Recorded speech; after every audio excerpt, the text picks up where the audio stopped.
Step.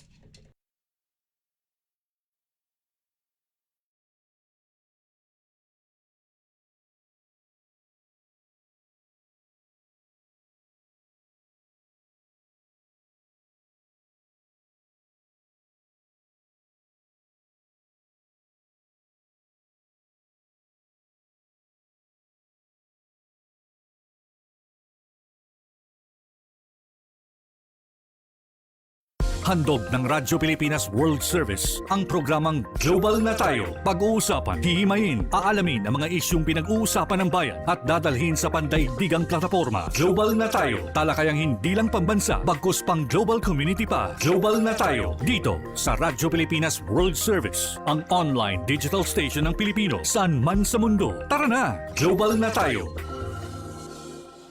Muli po isang mapagpalang pagbati at welcome na naman sa isa pang edisyon ng programang Global na Tayo. Ang programang Global na Tayo hatid po sa inyo ng himpilang Radyo Pilipinas World Service. Isa po kami sa mga himpilan ng Presidential Broadcast Service, Bureau of Broadcast Services. Ako po inyong lingkod, Ray Sampang. Kasama pa rin ang ating Global na Tayo team mula po sa ating production side. Ang ating executive producer si Ms. Stephanie Vicente, sa Master Control Susan Aizon, at sa ating Wirecast, kasama natin si Hero and of course si Justin. Kami po ay inyo nasusubaybayan at napapanood sa pamamagitan ng ating Facebook Broadcast Live sa inyo po mga Facebook browser. I-type lamang Radyo Pilipinas World Service. Gayun na rin po sa ating YouTube channel. Sa inyo pong mga YouTube browser, type lamang Radyo Pilipinas World Service. At sa iba't ibang panig ng mundo sa pamamagitan ng ating shortwave broadcast gamit ang ating mga shortwave transmitters at shortwave frequencies, sa courtesy na rin po ng ating mga katuwang sa Voice of America. Ang ating pong mga shortwave frequency sa Filipino service ay ang mga sumusunod: 9.920 MHz, 12.120 MHz at 15.190 MHz. At para po sa edisyong ito ng ating programang Global na Tayo, alam kong yung ating mga kababayan, mga overseas Filipino workers o yung Filipino diaspora, katulad ng inyong mga kababayan dito sa loob ng bansa, nagtatanong kung kamusta na ang Southern Mindanao matapos tumama ang 7.8 na lindol. Siyempre tayo po ay nakatutok at sumusubaybay dyan, kahit ito ang pagkakataon para malaman natin mismo sa province ng South Cotabato kung kamusta na po ang kanilang kalagayan at ano ang mga efforts ngayon na ginagawa ng provincial government, katuwang ang iba't ibang ahensya ng gobyerno para mabigyan ng ayuda at tulong itong ating mga kababayan na tinamaan ng matinding 7.8 na lindol. Kasama po natin ngayon sa ating linya ng komunikasyon ang butihing governor ng province of South Cotabato, Governor Reynaldo Tamayo Jr. Gov. June, magandang araw po sa inyo. Magandang araw, Ray, at sa ating mga tagapanood, tagapakinig na andyan, isang magandang araw sa ating lahat. Maraming salamat po, Gov. June, sa pagpapaunlak po ninyo sa aming tawag. Medyo busy ang probinsya ng South Cotabato dahil sa nangyaring 7.8 na lindol. Pero can you give us an overview kung kamusta na po ang inyong pinakamamahal na probinsya ng South Cotabato matapos ang lindol? Sa ngayon, Ray, ang kagandahan kasi sa South Cotabato ay talagang systematic yung movement namin dito.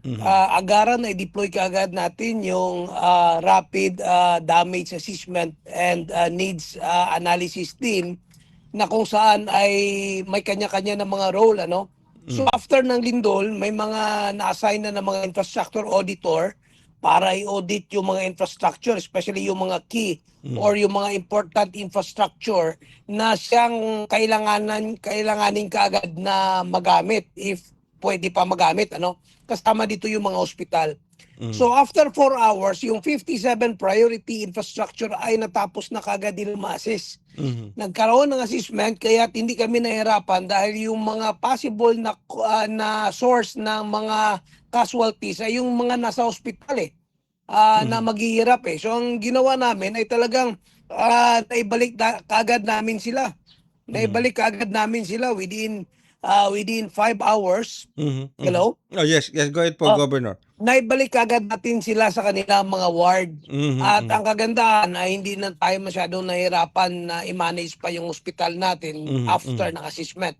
After nun, in-assess rin natin yung mga buildings para maka-operate na rin yung provincial government. Ngayon, dito sa aming lugar, yung provincial government ng Mhm. South Cotabato lamang ang naibalik na yung opisina. Okay. Ngayon, 100% na nag-duty yung mga employees natin dito Mhm. for the reason na kailangan ko rin kasi talagang maibalik sila para magkakaroon, may katuwang kami sa clearing operation sa mga Mhm. offices. Mhm. At the same time, yung iba ma-maximize natin sa kung paano makatulong sa mga affected areas at mga affected na mga kababayan natin dito. Mhm. So far meron tayong 3 casualties. Okay. Isa nang dahil sa heart attack, yung isa tinamaan ng landslide, yung isa mga debris naman. Okay. So 3 yung casualties natin, more or less nasa 200 plus yung ating injured. All right. Sa ngayon, Okay. as recorded 11 p.m. last night, Mhm. Mhm. nasa 203 yung injured natin na 3 yung casualty. All right. Sa ngayon, meron tayong mga building na totally damaged talaga. Isa, it's a 4-story building. Pero the rest medyo okay pa, may mga konting damages lang na pwede naman mai-repair. Mhm. Mhm. So far, so good tayo dito, Ray, at ako'y nagpapasalamat sa ating mga team. Pero ang isa sa mga damage talaga natin dito, yung mga landslide, road slip, Mhm. Mhm. and mga bridges na it Okay. will affect economic activities. Nako. So although gumawa kami ng mga detour o gumawa kami ng mga diversion road, pero it's just temporary band-aid solution. Mhm. So Mhm. maapektuhan yung mga pamilya na nasa mga ilang areas, yung takbo ng kanilang negosyo, takbo ng kanilang pabababa ng kanilang mga produkto. Mhm. So economically talaga apektado yung ilan. Pero kahapon naka-deploy na tayo ng mga relief goods sa mga ilang area at ngayon tuloy-tuloy pa ngayong araw yung distribution natin ng relief goods. Alright. At pinasasalamatan ko rin yung PDRRMO natin, yung team natin ng Rapid Damage Assessment and Needs Analysis dahil napakabilis ng analysis na ibinigay sa atin at na-address kagad natin yung mga pangailangan. Okay. So far, manageable at nasubukan namin kung paano yung pinapractice namin Mhm. na sistema Yan. in times of calamity. So, almost perfectly performed ang Mhm. system. So far, napakaganda at proud ako sa takbo ng ating mga team dito. Pero, ang kagandahan kasi, Ray, ganito, 15 minutes after na lindol, mga 30 minutes, ay tumawag kaagad yung Pangulo Okay. sa akin Okay. at nagbigay kaagad ng instruction at nagbigay rin siya ng instruction sa NDRMC niya Mhm. na kailangan talaga matutukan kaagad. So biglaan, nagsidatingan kaagad, andun yung tulong. So napakaganda nung nagtaka nga ako it's a Okay. Monday Oo. at 7:30, 7:40 tumawag na yung Pangulo eh. Before 8 o'clock tumawag na, ibig sabihin talagang on top siya sa sitwasyon. Mhm. At Mhm. nagtutulungan kami ngayon, nandito yung mga cabinet members niya, tumutulong rin. At nang dahil dyan, mas lalong napagaan yung takbo ng pag-manage natin sa disaster dito sa aming lalawigan. Alright. So that's nice to hear at talagang nakatutok sa inyo ang Pangulong Marcos Jr. Ilang minuto lamang ang makalipas bago tumama ang lindol, nakipag-coordinate, Yeah, nakipag-usap after na na siya tumama, kaagad. talaga nakipag-coordinate Okay. ka agad. Mga 30 minutes after Mm. ng lindol kasi sunod-sunod na yung tawag kasama na yung Pangulo. Alright. Gov. June, nabanggit mo 3 ang nasawi sa South Cotabato.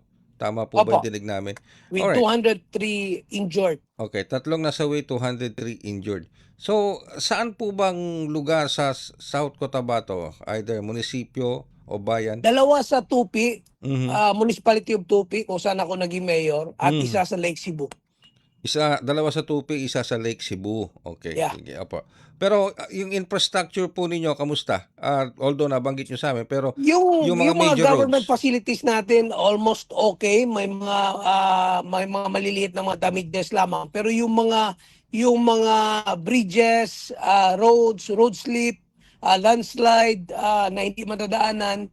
Yung mga road slip kasi automatic napuputol yung daan at Mhm. bundok yan so mahirapan na makadaan. So meron kaming temporary detour pero hindi naman kakayanin yung mga malalaking truck. So yung mga products na Mhm. nanggagaling sa mga farms talaga mahirapang pababa. So ito Ayun. yung mga major na talagang kailangan na ma-address namin para kahit papaano ay makatulong economically sa ating mga kababayan. Okay. Kasi alam mo naman agricultural areas namin, sobrang laki. So dependent sila sa pagpababa ng kanilang produkto. Pero pag ganito yung sitwasyon ng ating mga daan, talagang mahirapan sila. Pero yung team ng ating Pangulo, bumaba na rin kahapon at sa tingin ko ay magtulungan kami na may address yung mga infrastructure, especially Yes. yung mga roads and bridges, yung mga road slip ay talagang mapagtulungan namin at maayos kaagad ito at mabigyan ng agarang atensyon, lalong-lalo na ang budget. Alright. Kamusta po ang issue po ba kayo ng suspension of classes, Governor? O ang mga Hanggang program? ngayon, suspended pa ang lahat ng klase in all levels, pero ang naibalik ko lang yung trabaho ng provincial government. Okay. Although ang mga LGUs namin, like City of Coronadal, talaga napalabas sila ng suspension of work sa City of Coronadal, wherein situated ang ating provincial capital. Hindi talagang pinabalik ko muna yung empleyado sa provincial capital lahat para ipakita na stable at ipakita natin na walang dapat ikabahala yung mga kababayan at may katuwang rin kami sa pag-address at mabilisang pag-address ng mga kinakailangang assistance ng mga affected na mga individuals. Alright. So dito kasi sa provincial government natin, may kanya-kanya tayo mga role. May mga kanya-kanyang role ang every employees na nandito. Kaya mas mabuti sa amin na may balik sila sa kanilang mga opisina sa ngayon. Okay. So, balikan ko lang po yung tungkol sa mga infra, lalo na sa ospital. So, operational po lahat ng ospital ngayon sa South Cotabato. Yep. Supposedly, yung assessment kasi ng hospital, Ray, pag hindi yan systematic, aabot ng 3 to 4 na araw yan. Kasi, ano mo yan portion by portion mo yan. I-check mo yung mga foundation, kung tama ba yan. Sa atin kasi, dahil systematic at meron na assign sa certain portion ng hospital, meron na assign, mabilis na i-consolidate. So, within 4 hours, instead of 3 days, within 4 hours, na-check ang buong hospital kaagad. So, kasama na yung ibang major infrastructure. So, kaya napabilis rin namin na ibalik yung pasyente. Kasi dito kasi magkakaroon ng ito yung magiging source ng casualties natin, yung mga pasyente na naghihirap na pero andoon sa parking lot na nakatent lang. So, hindi ko gusto mangyari yan dito sa mga hospital managed by the provincial government. Dahil sa tingin ko ito yung pinaka-importante. Ngayon, dumaan ako doon kaninang umaga, pinuntahan ko lahat ng ospital, talagang chinek ko kung talaga nasa ayos yung mga pasyente natin. So far, so good, maganda naman yung takbo ng mga ospital natin dito ngayon. Alright. So, pero sa ngayon po ba, may mga evacuation centers pa rin po tayo nakatayo, Governor June?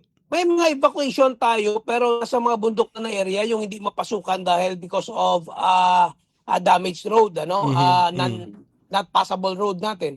Pero yung evacuation center natin walang laman kasi ang kagandahan kasi dito sa amin, medyo trained kasi yung mga kababayan namin in times of calamity. Kung sino hindi apektado, pwede makitira doon yung affected. Yun. So, nagtutulungan kami kasi dito, Ray, no? Ito yung kagandahan sa South Cotabato na palagi namin ini-emphasize na sa pagkakaisa talagang walang problema hindi masolusyonan.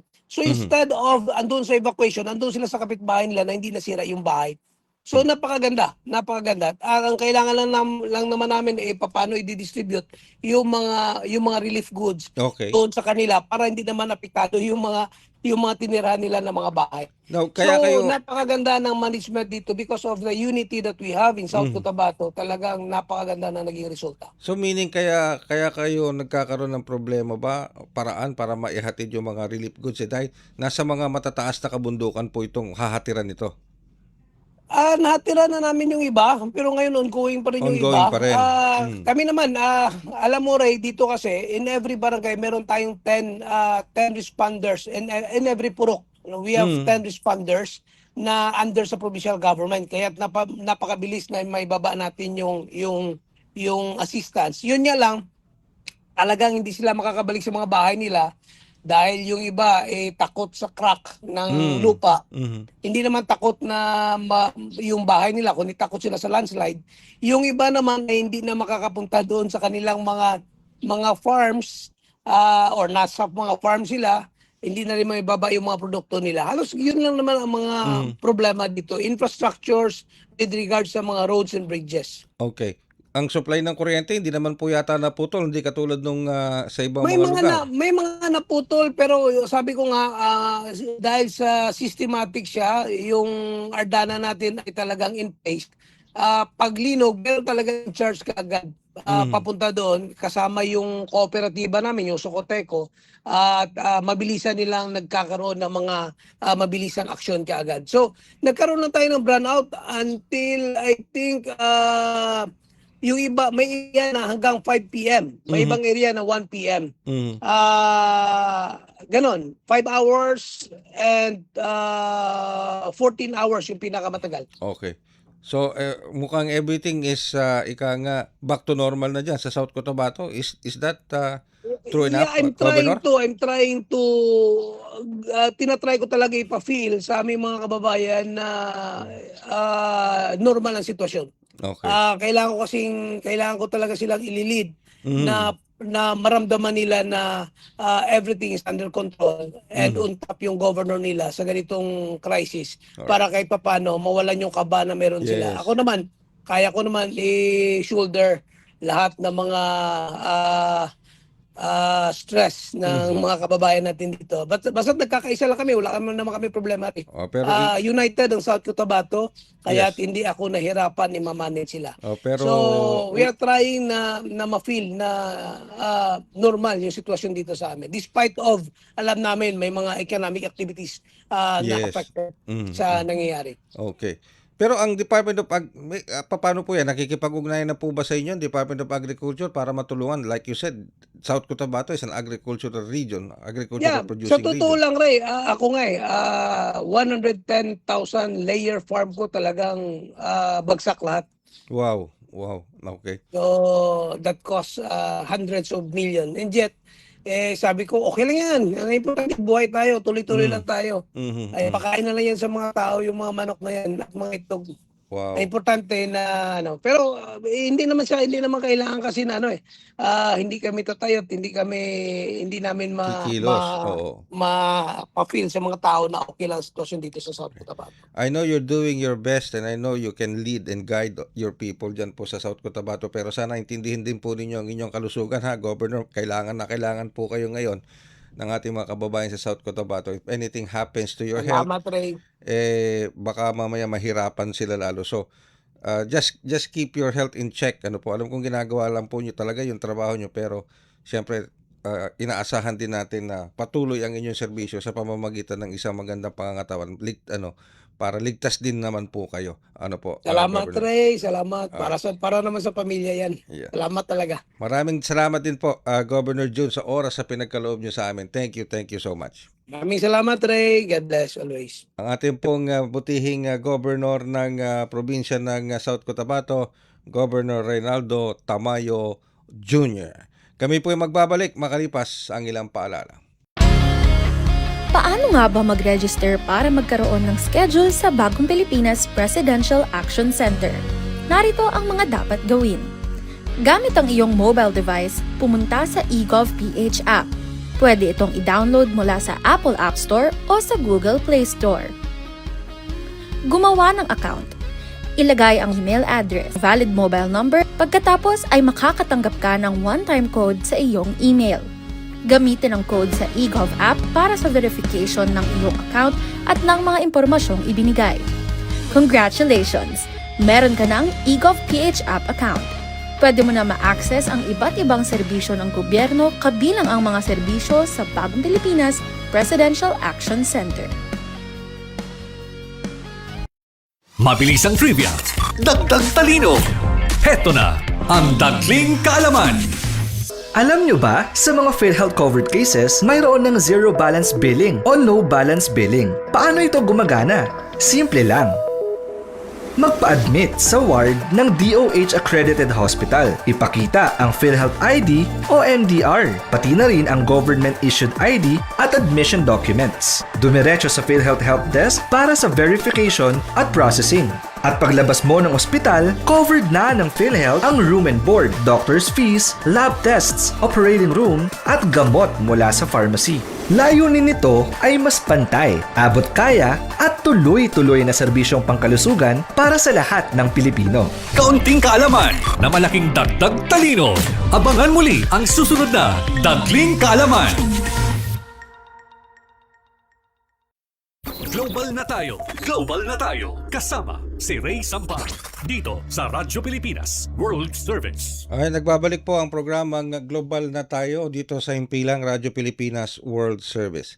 Para po sa mga hindi nakakaalam, umakyat na po ang bilang ng mga naitalang nasawi sanhi po ng lindol dyan sa Southern Mindanao. Yung 7.8 na lindol sa Southern Mindanao. Kahapon, kagabi, it's around 35, pero ngayong umaga po, pumanik na yan, nadagdagan ng 2. So ayon po sa Office of Civil Defense, ang kabuang nasawi as of now, as we speak, batay sa datos ng Office of Civil Defense ay nasa 37 na po ang nasawi. Meron pa hong mga hinahanap na missing at marami pa rin po ang naitatalang nasaktan sanhi ng nasabing paggalaw ng lupa o earthquake dyan po sa southern region ng Mindanao. Okay? So, ang tinuturo po kasing dyan na naging sanhi ng lindol yung Cotabato Trench. Ayon po sa PBOX, no? Yung Cotabato Trench. Yan po kasing Cotabato Trench, may history na po ng paggalaw. Batay po sa pag-aaral ng PBOX, ng DOST, parang every 50 years gumagalaw yung Cotabato Trench. I think mayroong yung latest na paggalaw nito, I think yung pinakamalakas yung malakas na I think 1976. Kung di ako nagkakamali, 1976. At kumitil yan ng libo-libo rin natin mga kababayan. Dahil nag-cause din yan ng tsunami noon. Ang problema nung tumama ang lindol at nag-cause ng tsunami, gabi. Marami na tayong mga kababayan noon na nagpapahinga, natutulog na nang dumaluyong yung tsunami. Kaya napakaraming nasawi. Pero parang there's a cycle dito sa Cotabato Trench dahil every couple of decades nagpaparamdam itong Cotabato Trench. So napaka-importante po na lagi nating isa po. So sabi nga ni Governor June ng South Cotabato, yung mga kanilang pagsasanay, practice, sa tuwing magkakaroon ng earthquake drills, nakakatulong din naman po. Although siyempre hindi mo namin masisisi na magkakaroon ng konting kaguluhan tulad ng mga nakikita natin sa social media post, lalo na sa mga paaralan at maging sa mga private establishment, na talagang yun ang unang reaction mo na magugulat ka, nenervyusin ka, matatakot ka. Pero there will come a time on that particular situation na papasok yung pagsasanay ng earthquake drill. Kasi nakikita ko marami rin naman ang yumuyoko, marami ang nagtatakip ng kanilang ulo, marami ang nagdadak sa mga lamesa.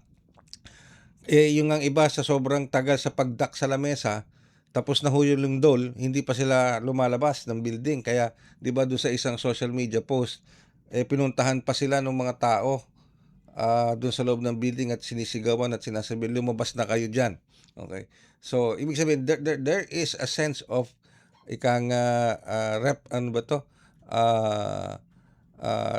reflexivity doon sa mga training na ginagawa, doon sa awareness na kailangan anong gawin kapag may lindol. Pero napakalakas talaga ng lindol na yan diyan sa 7.8 na lindol na yan sa southern region ng Mindanao. Biro mga building. Gumuho ang isang building ng Jollibee. Gumuho. Tapos yung mga mall, talaga naman po nagbitak-bitak, natanggal. Pati yung eskwelahan, diyan sa Matanao, yung lumang building naman na yun. At sa kabutihang palad, hindi naman ginagamit. Okay, pero siyempre, yung ating mga overseas Filipino workers, yung ating mga land-based and sea-based Filipino workers, alam ko nakatutok sa mga nangyayari dito sa loob ng bansa, particular sa nangyaring lindol sa Southern Mindanao. At kayo po ay naghahanap ng impormasyon. para kung ano ba, kamusta sila, kamusta yung mga kamag-anak nyo dito, at maging yung mga overseas Filipino workers na nandito ngayon sa Pilipinas at kanilang pamilya. So, para sagutin po yung mga katanungan na yan, nasa linya na po natin ngayon ang ating Department of Migrant Workers. Kasama po natin Undersecretary Bernard Olalia. Yusek Olalia, magandang umaga po. Yes, magandang umaga po sa inyo at magandang umaga po sa mga nanonood at nakikinig po sa inyong programa, sir. Yusek Olalia, napatawag po kami para kamustahin lang ang mga efforts ng DMW para masiguro naman yung sitwasyon ng ating mga overseas Filipino workers and their families na naapektuhan ng lindol dito sa southern region sa Mindanao. Opo, lahat po ng regional offices natin sa Mindanao kahapon pa ay naka-zoom na ng ating mahal na Secretary Hans Kakdak, no? Kasama yung mga regional directors natin, ang Regions 9, 10, 11, 12, and 13, no? Para alamin yung sitwasyon parang nangyari dahil sa earthquake dyan sa mga nasabing lugar, ano? At ang kabutihan po, wala pong napaulat na mga OFWs na nasaktan doon sa mga airport, lalo na yung mga paalis at parating, no? Yun po ang aming binabantayan dyan kasi nandyan po yung ating mga OFWs, no? Ang aming pong na-monitor kahapon, may mga na-divert na flights, no? Yung pong flight na papunta dapat ng Jensan ay hindi natuloy dahil sinarado yung airport sa Jensan, no? Dahil doon po ang talagang malakas na lindol kagahapon. Yung pong na-divert, pinunta po sa Davao. May 7 po tayong OFWs na repatriate, ibig sabihin galing sa ibang bansa, at hinahatid natin papunta sa Jensan sana. Kaya lang dahil sila ay na-divert sa Davao, yun po ay ating tinulungan, no? 7 po sila, nakuha po natin yung pangalan, at tayo po ay nagbigay ng transportation para sila ay pumunta via land, no? Ibig sabihin, hindi na dilipad. Oo. Tapos yung iba naman, hinotel natin habang nag-aantay ng transportation. So, yun po yung ginagawa natin. Ang opisina natin doon ay sarado dahil sa nangyari, no? At minomonitor po natin, wala po nasaktan tayo mga tao, no? Mga empleyado at ating staff at kasalukuyan po nagmo-monitor din at nakikipag-ugnayan po tayo sa lahat ng ating mga partner agencies doon, lalong-lalo na sa local government units at sa representative ng national local government units para tumulong sa lahat na nangangailangan ng tulong. Dito naman po sa Manila, kahapon din ay nagpunta ang ating mahal na sekretary, inalam din, kasi may mga na-stranded din eh. Yung papunta ng mga airports naman, kasi sinarado rin pansamantala, yung mga nabanggit kong lugar, sarado pansamantala dahil doon sa nangyari at nagkakaroon pa ng assessment, no? Yung integrity and safety ng mga airports. At tinulungan din natin yung nandito sa Manila na na-stranded at aantayin lang nila kung kailan magbubukas muli yung Jensan Airport. So, babalikan ko lang po, Yusek Olalia. So, in total, do we have these numbers ng ilang mga stranded na mga OFWs? Opo, 7 po yung na-stranded natin. Na originally, ang flight is going from Manila to Jensan. Okay, no? alright. Sila po ay natulungan po natin at ang kagandahan po nito, nandoon po ang ating departamento at handa pong tumulong po sa kanila kahapon. Ayun, so, pero dito sa mga hard-hit areas tulad dito sa Jensan, meron din dito sa Davao, sa Sarangani, sa may area ng South Cotabato, meron po ba tayong concentration ng mga OFWs dyan, Yusek? Opo. Meron po tayong mga OFWs dyan kasi yung lugar na yan, karamihan dyan, mga land-based, tsaka sea-based, at tsaka mga domestic workers po natin. Ano? Alam niyo yung Mindanao, source po ng ating mga mararaming mga skilled and non-skilled at low-skilled at seafarers po natin.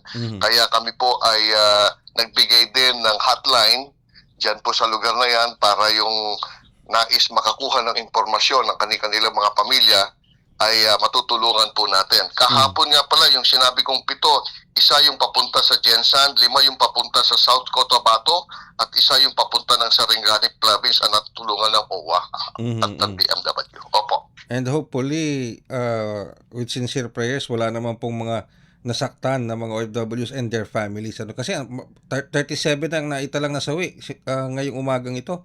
Yusek Olalia? Yung 37, alamin pa natin, nakikipag-ugnayan po tayo doon sa identities, no? Hopefully po, tama kayo, no? Wala po sana, napaka-unfortunate ng insidenteng ito at hindi natin inaasahan. Pero gayon pa man, ang Department of Migrant Workers at OWA ay nakahanda at nakikipag-ugnayan po sa mga kailangan nating tulungan.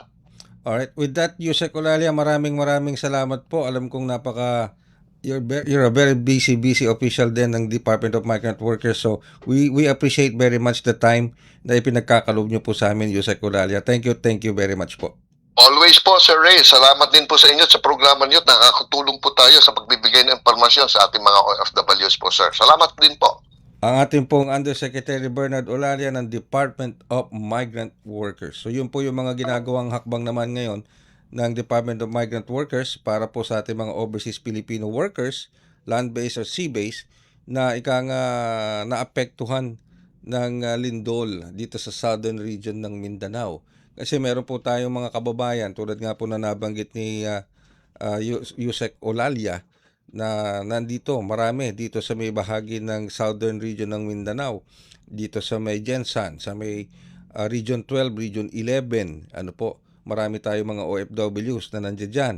Pati mga sea-based workers natin, mga Filipino seafarers na maaring nandoon sa mga lugar na yan nung tumama yung lindol at kinakailangan din naman silang bigyan ng tulong. Hindi lamang yung mga OFWs na nasa ibang bansa ang binibigyan ng tulong ng DMW. Maging ito pong mga OFWs natin, land-based o sea-based, na nandito sa Pilipinas na kinakailangan po ng tulong.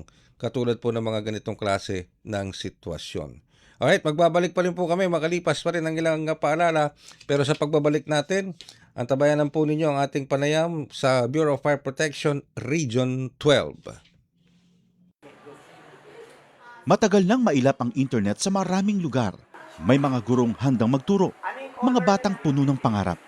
Ngunit kulang sa internet connection. Kaya sa utos si Pangulong Ferdinand Marcos Jr., kumilos ang Department of Information and Communications Technology at ang Department of Education para magkaroon ng internet ang mga paaralan sa mga liblib na lugar. Noong nakaraang linggo, dinayo ng Pangulo ang Island School sa Binuangan Elementary School sa Ubando, Bulacan para tingnan ang estado ng koneksyon. Nakita ng Pangulo, maayos na ang internet. May laptop at tablets na ngayon na dati mahirap makarating sa mga isla at liblib na komunidad. Ang buong budget ng DepEd na napapakinabangan ho ng lahat ng stakeholders mula Batanes hanggang Tawi-Tawi. Maging mga paaralan sa Basilan, dinayo ng DICT at unti-unting nagka-internet ngayon. Kasama po namin si Secretary Henry po. Si Sec. Asan na si Emis mo yata nagkakabit eh. I'm Mr. President, Secretary. In Basilan, 189 schools na binigay sa aming assignment ni Seksani, 172 na yung nakakabit. Dahil ang internet sa mga paaralan ay hindi lang basta signal, isa itong tulay para mas mapalapit ang kaalaman sa bawat silid-aralan. At sa bawat paaralang nakukonekta, may mga batang mas nabibigyan ng pag-asa. Magkaroon lahat ng estudyante, magkaroon lahat ng guro ng kanilang kinakailangan na equipment at para maging mas maganda at mas maayos ang sistema natin sa pagtuturo. Sa buong bansa, tuloy-tuloy ang trabaho. Isa-isang inaayos sa mga bagay na magpapagaan sa buhay ng ating mga kababayan. Para ang edukasyon ay mas maging abot kamay ng bawat batang Pilipino, anumang isla o lalawigan sa bansa. Time to celebrate kulturang Pinoy, tradisyon, musika, sining, literatura at iba pa. Anything and everything fun and Filipino. Ito ang Pinoy Kultura. Ang tangi kong pag-ibig. You probably haven't heard these in the last 50 years or at all. They're called kundiman songs, a genre of traditional Filipino love songs first heard in the 1800s. It springs from the kumintang, a true indigenous pre-colonial style of courtship or bridal song from the Tagalog region. Many confuse the kundiman with the harana. Understandable, but there are differences. Wikipedia says it's the traditional way of serenading. but they differ in time and structure, the kundiman having a moderate 3/4 time, beginning in a minor key and ending in the parallel major. Filipino musician Floranta Aguilar says the harana is straightforward and simple, always has a guitar solo intro, and authentic ones put the singer in the act of serenading, like Dungawin Mo Hirang.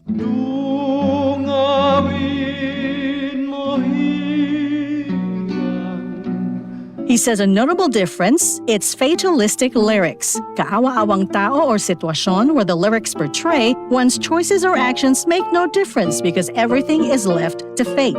Sabi niya, kadalasan ang mga nganta ng kundiman ay heartbroken or sawi. Mahirap lang at ang tanging alay niya ay ang kanyang walang kamatayang pag-ibig. Is willing to suffer for his love, even die for it. As seen in the lyrics Jose Rizal wrote in his kundiman, ibubuhos namin ang dugot babaha, matubos nga lamang ang sa amang lupa, portraying his intense love for country. From its basic form, Filipino composers such as Francisco Santiago and Nicanor Abelardo put poetry to music and formalized the art song, the Western style of vocal music composition. More than half a century ago, they were popularized by the queens of Kundiman, Conching Rosal, Silvia La Torre, and Atang Dalarama. Sikat din sa pag-awit ng Kundiman sina Rick Manrique Jr., ang mabuhay singers, and of course, the king of Kundiman, Ruben Tagalog. You might not hear this authentic art form out of the radio anymore, but I hear it does on a particular app. Might be cool to listen to, learn from, maybe even sing to your grandma or grandpa or for yourself. A way to connect with the heartrending roots of something truly Filipino. Yan ang Pinoy kultura because our culture is cool. Global na tayo! Global na tayo! Kasama si Ray Sampa dito sa Radyo Pilipinas World Service. Kayo po'y patuloy na sumusubaybay sa programang Global na tayo dito pa rin po sa himpilang Radyo Pilipinas World Service. At bago po tayo magpatuloy, gusto ko munang kamustahin ang ating mga kababayan dyan sa bansang Israel. Ano po, at kamusta na po kayo, yung ating mga kababayan dyan sa Israel? Kamusta na rin ang ating Philippine Embassy sa Israel? Ano, kamusta na po kayo? At makailang beses na po kaming nagtatangkang makipag-ugnayan sa ating Philippine Embassy sa Israel. Kaya lamang parang hindi tayo makapag-penetrate, push through sa kanila for reasons I don't know. Pero kaya ko po nababanggit yan is dahil concerned po ako sa kalalagayan ng ating mga kababayan sa Israel dahil pinaigting po, sumalakay at nagpakawala ng mga missiles ang Iran laban sa Israel nitong mga nakalipas na araw. At batay po sa mga international newswires at international reports, marami sa mga missile na pinakawalan ng Iran tumama sa bansang Israel. Now, ang worry ko dito ay yung ating mga kababayan na nagtatrabaho at naninirahan sa Israel. Malayo po kasi malayo kasi yung time difference natin with Israel, kaya medyo nahihirapan tayo makipag-ugnayan maski na sa ating Filipino community dyan sa Israel. Ang dalangin na lamang po namin ay maging safe po kayo. Sa ating pong Radyo Pilipinas World Service Facebook page, lagi po naming pinopost ang mga announcements, mga paalala, advisory ng ating Philippine Embassy sa Israel.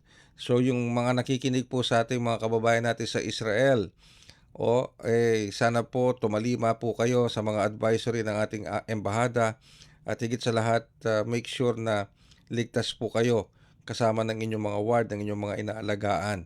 At yung iba pa nating mga kababayan sa Israel na nagtatrabaho sa iba't ibang mga industriya. Okay?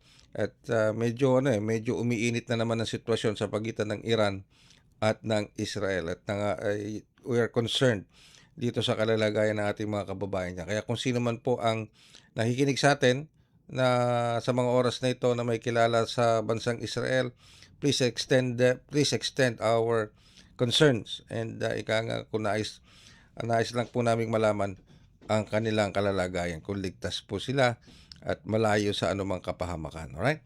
Okay, alright. Tuloy-tuloy pa rin po tayo sa ating programa dito sa Radyo Pilipinas World Service sa programang Global na tayo. Like I said, 37 ang casualties na naitala na ng Office of Civil Defense simula kaninang umaga. Tatagdagan po yan ng 2 from the 35 na naitala kahapon. So ngayon is 37 na. Okay, pero may mga hinahanap pa rin po na missing. At so hopefully mahanap na ito kaagad at hindi na magtagal para na rin po sa peace of mind ng ating mga kababayan na hinahanap pa ang kanilang mga mahal sa buhay dito sa naging lindol sa southern region ng Mindanao. And speaking of that, napakalaki po ng role ng mga rescue teams na nagsasagawa ng mga rescue efforts, ng search and rescue efforts sa mga kababayan nating maaring na-trap sa mga gumuhong gusali sa ng lindol. Kabilang na po dyan ang Bureau of Fire Protection, Region 12. Okay? At tatandaan niyo yung gumuho na gusali sa may Angeles City, sa may Balibago, Angeles City, Pampanga. Isa rin po sa mga talagang naging aktibo sa pagsasagawa ng search and rescue operation ay ang Bureau of Fire Protection Central Luzon. Dito po ngayon sa southern region ng Mindanao na tinamaan ng matinding lindol at nagdulot din ng mga pagguho ng mga gusali at iba pa mga infrastruktura. Ang Bureau of Fire Protection Region 12 at kasama ang iba pang mga rescue teams ang isa sa mga nangunguna sa tunton at sa mga maari pang na-trap sa mga building at paniniguro kung itong mga buildings na ito ay worthy pa o yung structural integrity ay maayos pa. Kasama ng Bureau of Fire Protection dito ang mga City Engineering Office o Municipal Engineering Office at kasama na rin ang Department of Public Works and Highways. Alright? So patuloy po tayo nag-aantabay dito sa ating Bureau of Fire Protection. Makakasama po natin dyan si Fire Senior Superintendent Randolph B. Arbutante ng Bureau of Fire Protection Region 12. Anong sinesenyas mo dyan? Ayan. Nako, yan ang sinasabi ko. Okay. Sige. Anyway. Well, magbabalik po kami makalipas ang ilang paalala. Mabilis ang trivia, dagdag talino. Heto na ang Dagling Kaalaman. Alam nyo ba, kahit napakalakas ng isang bagyo, may partitong tahimik at kalmado. Ito ang tinatawag na mata ng bagyo.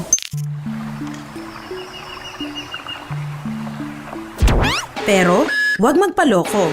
Pagkatapos ng mata, susunod ang eyewall, kung saan nararanasan ang pinakamalakas na hangin at ulan na kayang magdulot ng matinding pinsala. Kaya tandaan, kapag biglang tumahimik sa gitna ng bagyo, hindi pa tapos ang panganib. Kaunting kaalaman na malaking dagdag talino. Abangan muli ang susunod na Dagling Kaalaman. Magandang araw, si Ding Dong Dantes po ito. Dahil taon-taon tayong binibisita ng bagyo, kailangang handa tayong harapin ito. Naalala ko si Mami, meron siyang isang envelope kung saan nakatago ang mga importanteng dokumento para madaling kunin at dalhin kapag may bagyo. Ang misis ko naman, may nakahanda palaging emergency go bag na may lamang damit, gamot, pagkain, tubig at pera na kasya hanggang 3 araw sakaling kailanganin namin pumunta sa evacuation center. At syempre, ang toka ko, bago pa dumating ang bagyo, sinisilip ko na kung may mga butas ba yung bubong o ang ibang parte ng bahay na kailangang i-repair. Nakamonitor din ako sa updates ng Pag-asa tungkol sa bagyo. May kanya-kanyang responsibilidad sa bahay para sure na ligtas ang buhay. Dahil #panatag ang may alam. Maging panatag Pilipinas. This is a public service announcement.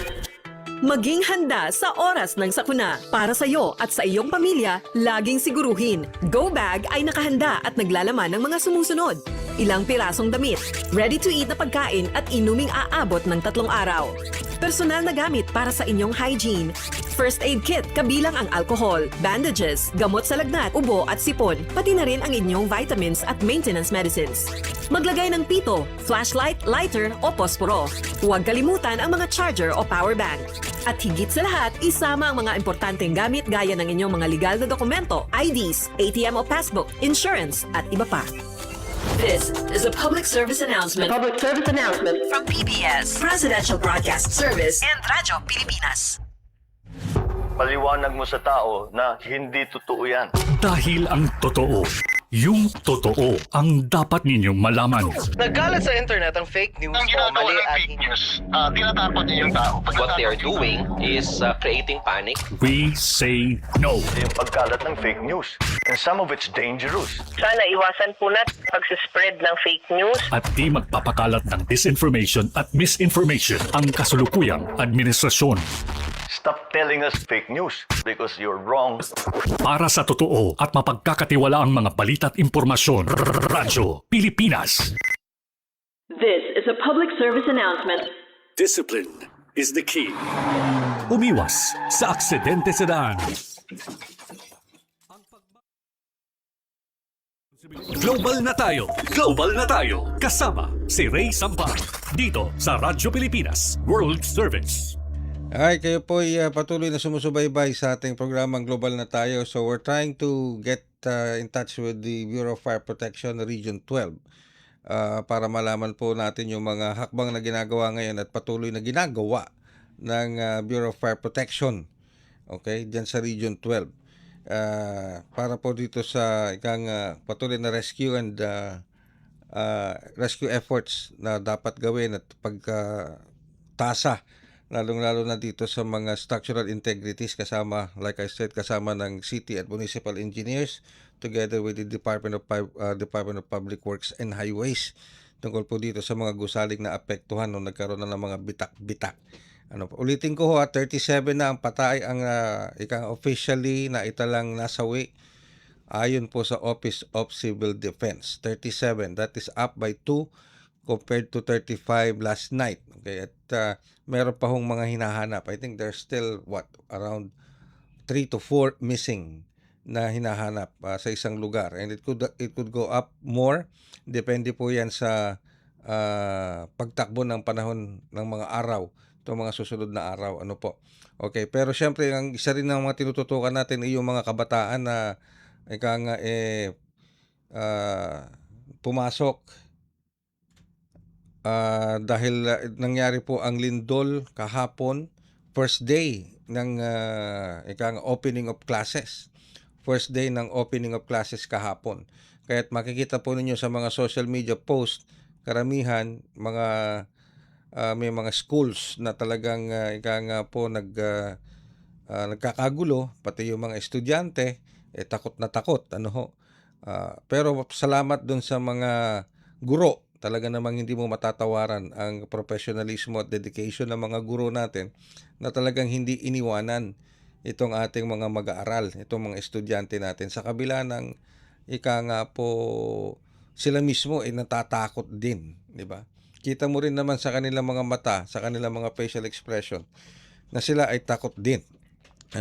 Pero sinigurado po nila na uunahin muna nila yung kapakanan at kaligtasan ng kanilang mga estudyante.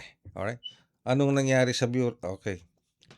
Anyway, sige, samantala mukhang nahihirapan tayo makipag-ugnayan sa Bureau of Fire Protection. Unahin muna natin ang Philippine Red Cross. Okay? Para malaman naman po natin kung ano ang mga ginagawang hakbang ng ating Philippine Red Cross para makatulong dito sa mga naapektuhan ng lindol sa southern region ng Mindanao. Kasama po natin ang manager ng Disaster Management Services ng Philippine Red Cross National Headquarters, si Miss Manager Criselda Longa. Manager Longa, magandang araw po. Hello. Manager Longa? Hello? Hello po, good morning po. Magandang araw po sa lahat ng nakikinig. Good morning po. Well, ma'am, napatawag po kami para kamustahin naman ang mga hakbang na ginagawa ng Philippine Red Cross para po matulungan ng ating mga kababayan na naapektuhan po nitong 7.8 na magnitude na lindol sa southern Mindanao. Yes po, ang Philippine Red Cross po, patuloy pa rin po kaming nagre-responde at nagbibigay ng assistance, especially dito sa Jensan at Sarangani area. So tinitingnan namin yung mga ongoing operation namin. Kahapon, nakapag-assist kami sa iba't ibang hospital because of may mga evacuation activities because of the earthquake. And then meron din kaming mga tent na in-establish or in-install. Specifically sa Jensan, yung George Proyecta Memorial Hospital tsaka the Jangas Medical Center. And then patuloy din yung pagbibigay namin ng first aid simula kahapon doon sa mga na-injured o kaya may mga nag-hyperventilate na mga individual because of the panic or anxiety sila because of the evacuation. And then kagabi, nag-start na kami magbigay ng mga hot meals sa mga pasyente at sa mga pamilya na nagbabantay sa kanila because of the situation. So kailangan nila mag-stay talaga sa hospital. So nagbigay kami ng mga hot meals para may support sa pagkain nila. Alright, so sa ngayon po matanong ko lamang po Manager Longga, mga ilan na po ang naserbisyohan ninyo, nakapagbigay kayo ng hot meals sa ilang individuals? In terms of individuals, more than 100 individuals yung nabigyan namin ng hot meals kagabi, and then meron din ngayong araw. So tuloy-tuloy pa rin naman yung pagbibigay namin ng assistance hanggang ngayon. And then, yung rescue team din namin, patuloy din ng pagkakandak ng search and rescue team dito sa Jensen, din sa mga nag-collapse na mga building. You know naman yung mga situation natin sa Jensen, multiple areas talaga yung may mga collapse. So, meron kaming mga rescue team na nag-deploy doon sa areas. Okay. And of course, Ma'am, Manager, maraming mga reports na nagsabi na maraming mga ospital ang kinakitaan ng mga cracks dyan sa southern region, lalo doon sa mga direkta na apektuhan ng lindol. Is the PRC deploying its mobile clinics? Meron kayong mga mobile clinics at saka meron kayong mga medical staff. Naka-deploy na po ba itong mga ito? Actually, pagkahapon, nag-initial na kaming tayo ng mga initial na gazebo tent doon sa hospital, yung na-mention ko nga kanina, doon sa Royeco Memorial Hospital, saka sa Dadiangas. And then, kagabi, verify din namin yung mga individual ba na iba o mga pasyente ay nasa labas pa. So may mga ibang hospital na bumalik na sa main hospital. Though yung iba may crack talaga, pero as upon assessment naman ng mga hospital administrators, safe naman yung pagbalik ng mga pasyente dun sa ibang hospital. Pero definitely yung mga medical staff namin, mga nurses, volunteers, health volunteers, ay na-mobilize din since kagabi pa to support yung mga pasyente natin. Alright, Manager Longga, saan nakadestino mostly itong mga medical staff natin ng PRC, mga volunteers? Dito ba sa Jensan o sa ibang mga region meron din?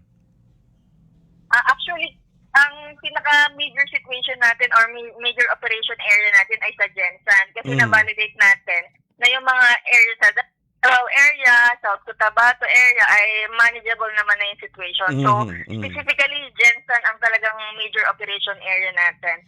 So, the Diangas Medical Center tsaka George Royeta Memorial Hospital yung specific na ina-assist natin. Okay. So, ulitin ko lang po yung tanong, balikan ko lang yung kung may mga PRC evacuation tents na kayong nakatayo at kung ilan ito at saan itong mga nakasituate? Pag evacuation tents, yung sa family tents, wala pa as of the moment. Sa hospital pa lang kami nakasupport ng mga gazebo tents. Yes. Alright. So sa ngayon po, kamusta naman ang cooperation sa inyo ng local government ng Jensan? Meron naman tayong direct coordination sa Jensan City dahil meron tayong office doon sa Jensan. So, continuous naman yung coordination natin sa kanila, and then kung may mga reports na nakukuha, updated din naman tayo. So ngayon, kahapon, sinecheck namin kung yung tubig ba ay may need ba kasi naka-ready din ang Red Cross for water distribution. But as of yesterday, meron ding mga report na may access na sa tubig yung ibang mga barangay. So definitely we will still stand by yung aming water tanker kung kailangan. Ayun, napaka-importante po kasi ng malinis na tubig, potable water. So yung pong mga kababayan natin diyan, regular ba yung tubig, tap water na nakukuha nila? Kasi marami pong mga reports na ultimong serbisyo yata ng kuryente na hindi rin regular dahil po sa epekto ng lindol. Opo, tama po, yung ibang family ay may access naman sa water, and then yung iba kahapon talagang walang kuryente. So sa generator set sila naka-linya, no? Pero I think based sa mga nakukuha naming report, ongoing daw yung restoration po ng ating mga kuryente on the ground. So hopefully today, makita natin kung may progress ng restoration ng electricity sa Gensan. Pero yung area natin ng Sarangani, yun yung talagang binabantayan pa namin kung anong situation doon. Yeah. Dahil hanggang ngayon, yung sa power nila, yung water, hindi pa natin sure kung hanggang saan yung kakayanan ng water access ng mga community. Pero may mga reported na mga landslide situation on the ground sa Sarangani. And syempre, Manager Longga, hindi ko maiwasan maitanong, meron ba tayong mga estudyante, yung mga mag-aaral na kinakailangan ng sabihin na nating mental care? Dahil syempre, nakaranas ng trauma itong mga ito do we have, ang PRC po ba, do we have that kind of service para matulungan yung trauma nila na mawala? Yes po, no. Ang PRC po, meron po kaming welfare service na tinatawag. So, nagbibigay po kami ng psychosocial support sa mga adult and mga child-friendly psychosocial activities po sa mga kabataan. So, definitely, we will plan out kung paano yung extension nun sa community. Pero since yesterday, nagtayo na kami ng mga welfare desk sa iba't ibang area. So, kung may mga kailangan ng support, assistance, so nakastandby yung mga welfare desk namin. But definitely, we will support on the psychosocial support.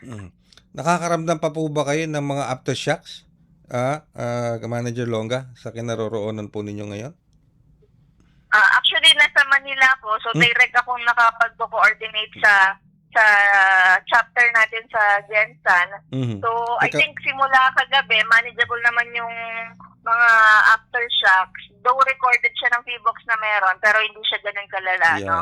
Okay. So, yun yung mga minomonitor din namin by the hour. Oo. So, yung mga volunteers natin, ay hopefully they're safe naman, Manager Longga, sa pagtupad nila ng kanilang volunteerism work. Ayan. With that, maraming salamat po, Manager Longga. Not unless meron po kayong mga importante pang gustong iparating na mensahe sa ating mga kababayan, lalong-lalo na dyan po sa Southern Region ng Mindanao. Go ahead po. So, sa lahat po ng ating kababayan sa Mindanao, so I think we need to be alert po always, no, lalo po sa mga earthquake situation. Alamin po natin yung mga dapat po nating i-ready as a pamilya, and then kung may advice po ang ating otoridad na mag-evacuate, tayo po ay mag-evacuate, lalo sa mga tsunami coastal area. And then pag nagka-earthquake po, ensure po natin yung duck cover and hold. Umupo muna po tayo, humawak po tayo sa ilalim ng lamesa o kung ano man po ang mahawakan natin. And then mag-evacuate po tayo pag nag-stop na po yung shaking. So, mag-ingat po tayong lahat. With that, maraming salamat po, Manager Criselda Longga, sa oras sa pinagkaloob niyo po sa amin. Thank you very much. Salamat po. Si Manager Criselda Longga ng Disaster Management Services ng Philippine Red Cross National Headquarters. Thank you so much. At sa pamamagitan po ng panayam, hindi natin nakuha ang Bureau of Fire Protection. Mukhang nagkaroon ng problema sa linya ng komunikasyon sa ating Bureau of Fire Protection Region 12. Kung di man po natin sila makuha dito sa programang Global na Tayo, hopefully makuha natin sila sa iba pa nating programa dito sa Radyo Pilipinas World Service. Itatry pa ba natin? Okay, sige, itry pa rin natin ang ating Bureau of Fire Protection. So, again, Mr. Leo Magpayo, mukhang hihiram na naman ako ng 10 minutes na oras mo sa Dateline, Malacanang. Nga pala, paalala po, after ng ating programang Global na Tayo, tutok lang po dito sa ating programa sapagkat right after ng ating programang Global na Tayo, papasok naman po yung ating English Service Program. Kasi po, ang Radyo Pilipinas World Service delivers 2 service platforms. Filipino Service Platform and English Service Platform. At pagkatapos po nitong Global na Tayo, pakinggan nyo naman po ang mga balita sa ating English Service, yung ating Dateline Malacanang. Ayan, sige ho. Pero we're still trying to get in touch with the Bureau of Fire Protection. Hopefully, makuha na natin sila. Lalo na itong ating Bureau of Fire Protection Region 12, si Fire Senior Superintendent Randolph V. Arbutante. Mahalaga po kasing malaman natin kung alright, sige, talagang mahirap talaga ang signal. So, just let it go. At medyo, if we cannot get them today or now dito sa ating programa, we can subukan natin sila makuha sa Ang Pilipinas Ngayon. Ano po? So, antabayan niyo po yan. Lahat po ng mga programa natin naglalaman ng mga mahalagang panayam at impormasyon. Lalong-lalo na sa mga nangyayari ngayon sa Southern. Okay, nandyan na ba siya? Nandyan na ba si Fire Soup? Okay, pwede na siguro nating makausap si Fire Senior Superintendent Randolph B. Arbutante, ang ating Assistant Regional Director for Operations ng Bureau of Fire Protection Region 12. Magandang araw po, Fire Senior Superintendent Arbutante. Si Ray Sampang po ito sa programang Global na Tayo. Yes, sir. Good morning, sir. Maayong buntag sa tanan, sa lahat ng nakikinig at mabuhay po tayo lahat. Okay, thank you very much po, Fire Senior Superintendent Arbutante. Fire Senior Superintendent Arbutante, kamusta po ang mga sinasagawang hakbang ngayon ng BFP Region 12 para po masiguro na itong mga lugar na tinamaan ng lindol tulad ng ika nga po dito sa Jensan at sa iba pa sa Sarangani at doon sa mga matinding tinamaan, namomonitor po ninyo at nasisiguro nyo yung kaligtasan ng ating mga kababayan. Okay? Sige. Alright. Naputol ulit. Sige. Anyway. Alright. Sige. We'll try again. Okay? Alright. We'll try again. Sige. Hello, sir. Yan, naputol ulit. Opo. Sige yan. Nakabalik na ulit si Fire Senior Superintendent Arbutante. So, kamusta po pag mo-monitor ng BFP Region 12 sa mga tinamaan ng lindol, 7.8 na lindol, lalo na pagdating po sa mga gusali at structural integrities ng mga structures sa Fire Senior Superintendent Arbutante? Yes, sir. With the instruction of our Regional Director, Fire Senior Superintendent Edgar Wong Tanawan, we conducted a fire safety inspection for the integrity of all infrastructure throughout Region 12, sir. Mm-hmm. And yung most of the damage is focused on more doon sa mga doon sa highly urbanized na city, which is the Jensan. Mm-hmm. And then also other cities and municipalities dito sa Region 12, sir. We conducted evaluation together with the local government unit, with their the building officials, for the integrity and structural sound nito ng mga building nito, sir. So when you say nakakonsentrate kayo sa Jensan at sa Region 12, mga ilang buildings na po ang inyong napuntahan at na-inspection, Fire Senior Superintendent Arbutante? Ongoing pa rin po, sir, lahat actually, especially mga public places, yung pinupuntahan namin, like schools and mga auditoriums and also high-rise buildings. I don't have the count, but we augmented more personnel from other provinces to conduct fire safety inspection and do some recommendations to the owners with regards to the integrity, together with the local government unit of Jensan and other cities and municipalities that are affected with this very strong quake. But Fire Senior Superintendent Arbutante, katuwang nyo ba dito ang municipal or city engineering office together with DPWH sa pag-i-inspect ng mga building na ito? Yes, sir. Actually, whole of the nation approach tayo dito kasi nga iba-iba naman na yung mandate natin, but all together we aim for the safety and the welfare of our people. That's why we really need the help from DPWH and the building officials, city engineering, municipal engineering, as well as other responders in terms of doing ongoing rescue operations. Now, Fire Senior Superintendent Arbutante, hindi ko maiwasan na mag-refer dito sa bumagsak din na gumuhong building dito sa may Balibago, Angeles City, where ang Bureau of Fire Protection Central Luzon also played a key role sa pag-rescue operation. Ganun din ang mangyayari ngayon sa Region 12, Fire Senior Superintendent Arbutante. Yes, sir. In fact, we are ongoing conducting rescue operation din sa Save More, in which na hindi pa namin makuha yung dalawang reported, one female and one male. Nandun sinalim po sila, sir, kasi nagkaroon ng pancake. Pancake yung ang the whole 4 floors of Save More Jensen, bumagsak po siya and naka-incline po siya ng like 45 degrees awkwardly position, in which na ubos po yung first floor, and then there was this report on dalawang tao po, isang female at isang male. Yung kahapon nakuha namin yung isang female, no breathing po siya, and then sadly wala po siya, namatay po siya po. But yung dalawa po very challenging kasi nga nandun sa ilalim pa. Yes, and yes. We are like trying to dig and trying to get them out, but eventually marami pong aftershock, kaya nga pag nandun kami sa ilalim nagdig, tumatakbo po kami para labas kasi ang lakas po ng aftershock, para bang pinapalo ng martilyo yung lupa, sir, every now and then. Wow. Kaya very very challenging siya and very risky in terms of conducting rescue. Yes.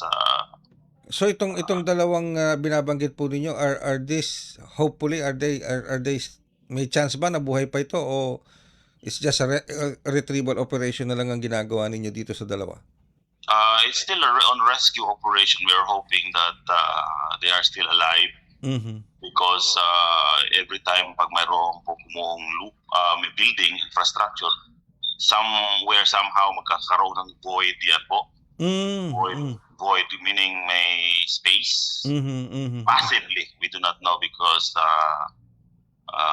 we do not wala nila nakikita sa loob, but eventually, hopefully, we're hoping, but we are doing our best to really dig them, yung mga rubbles, para makuha po yung dalawa po, sir. Alright. With that, Fire Senior Superintendent Arbutante, we appreciate your work, yung pong trabaho na ginagawa po ninyo. Yung wala pong kapantay ang pasasalamat siguro na pwedeng ibigay ng taong bayan sa sakripisyong ginagawa ng Bureau of Fire Protection Region 12. Tulad nga po na nabanggit ninyo, every time na nagkakaroon ng aftershock, kayo mismo kinakabahan na tumatakbo dahil sa matinding kilos at pagguho ng lupa na maaring mangyari, and you're risking your lives just to save others. So maraming salamat po, Fire Senior Superintendent Arbutante. Mabuhay po ang Bureau of Fire Protection at ang BFP Region 12 at ang inyong mga kasamahan. Stay safe din po, Fire Senior Superintendent Arbutante. Maraming pong salamat din sa oportunidad na binigay mo niyo sa amin. And we have po sa lahat ng strong men and women of the Bureau of Fire Protection nationwide, we are very thankful that of your support and trust to the Bureau of Fire Protection Region 12. Maraming salamat po. Ang ating Fire Senior Superintendent Randolph B. Arbutante, Assistant Regional Director for Operations, BFP Region 12. At sa pamamagitan po niyan, tayo po ay magpipilid na ng ating isa pang edisyon ng programang Global na Tayo. Sa ngalan po ng ating Global na Tayo team, maraming salamat. Hanggang sa susunod na edisyon ng programang Global na Tayo at tabayanan ang ating English Service Program, Dateline Malacanang. Handog ng Radyo Pilipinas World Service ang programang Global na Tayo. Pag-uusapan, hihimayin, aalamin ang mga isyung pinag-uusapan ng bayan at dadalhin sa pandaigdigang plataforma. Global na Tayo, talakayang hindi lang pambansa, bagkus pang global community pa. Global na Tayo, dito sa Radyo Pilipinas World Service, ang online digital station ng Pilipino saan man sa mundo. Tara na, Global na Tayo.